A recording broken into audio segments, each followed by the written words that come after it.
তো হ্যালো সবাইকে। তো আবার নিয়ে এসেছি একটা ভিডিও নিয়ে।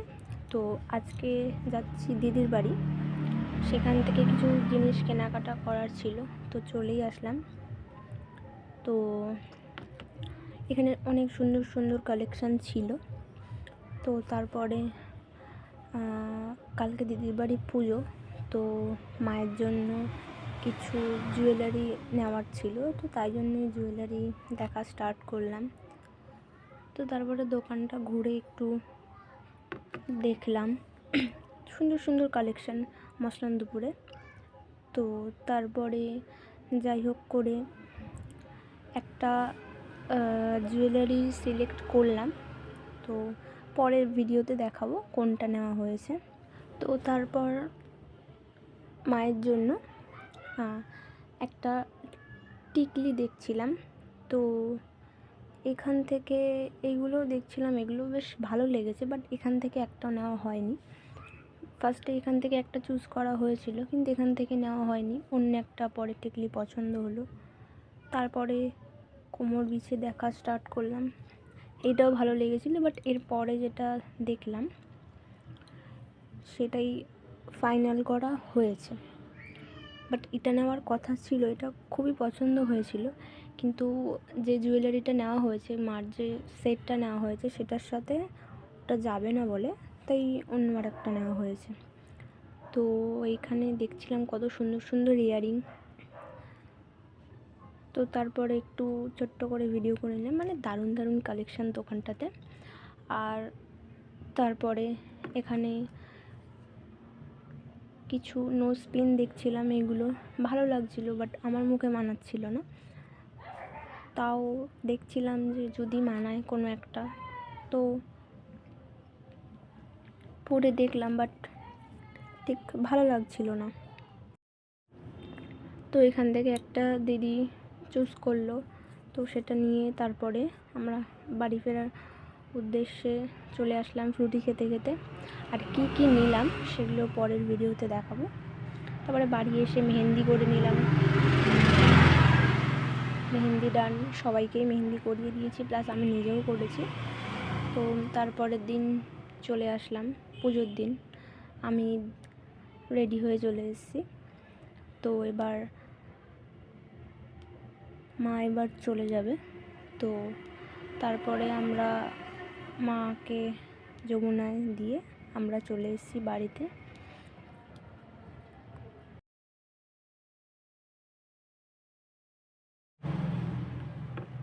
তো এখানে প্যান্ডেলের কাজ চলছে, প্রায় কমপ্লিট হয়েই গেছে। তো তারপরে সিঁদুর খেলা কমপ্লিট হয়ে তারপরে প্রায় তখনও ঠিকঠাকভাবে সেরকমভাবে সন্ধ্যা হয়নি। তো তারপরে যখন প্রায় সন্ধ্যে হওয়ার পরে বেরিয়ে পড়লাম ঠাকুর আনার জন্য। তো চলো দেখতে থাকো কি ঠাকুরটা নিয়েছি আর ঠাকুরটা কেমন লাগছে কমেন্টে জানিও।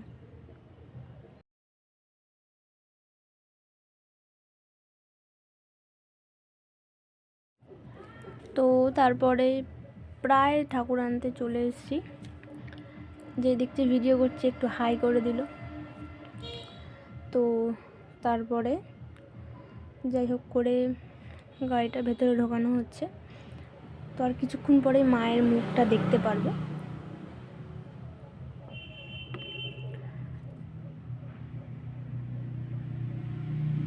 তো আমরা চলে এসেছি মাকে দেখতে। তো তোমরা কমেন্টে জানিও কেমন লাগছে, আমার তো জাস্ট দারুণ লেগেছে। আর মা যে জুয়েলারিটা পরে আছে সেটাই নেওয়া হয়েছিল। এবার মাকে সাজানো হবে ফুল দিয়ে, এখন তো সাজানো হবেই, প্লাস মাকে বাড়িতে নিয়ে গিয়েও আরও সুন্দর করে সাজানো হবে মালা পরিয়ে। তো এখানে আর কি যার যা বলার আছে তাই বলছে, এখানে এটা হলে ভালো হতো, ওখানে ওটা হলে ভালো হতো। তারপরে মালা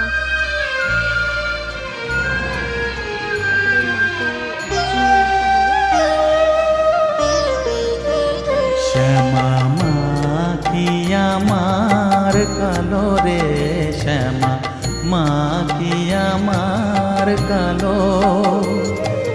লোকে বলে কালি কালো, আমার মন তো বলে না কালো রে। কালো রূপে দিগম্বরী, কালো রূপে দিগম্বরী, হৃদি পদ্ম করে মোরালো রে শ্যামা, মা কি আমার কালো।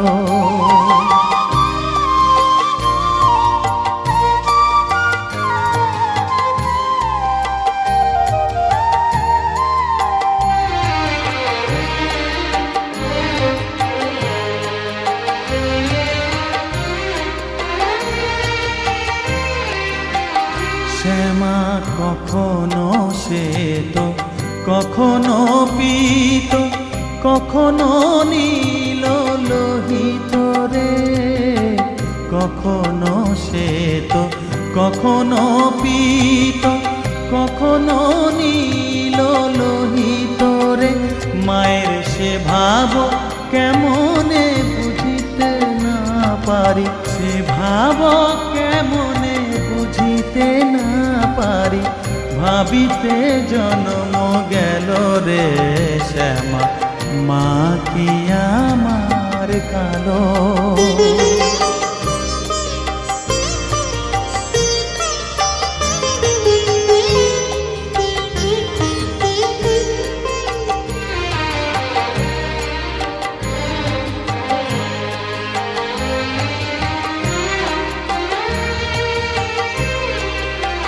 শ্যামা কখনো পুরুষ, কখনো প্রকৃতি, কখনো শূন্যকার হে।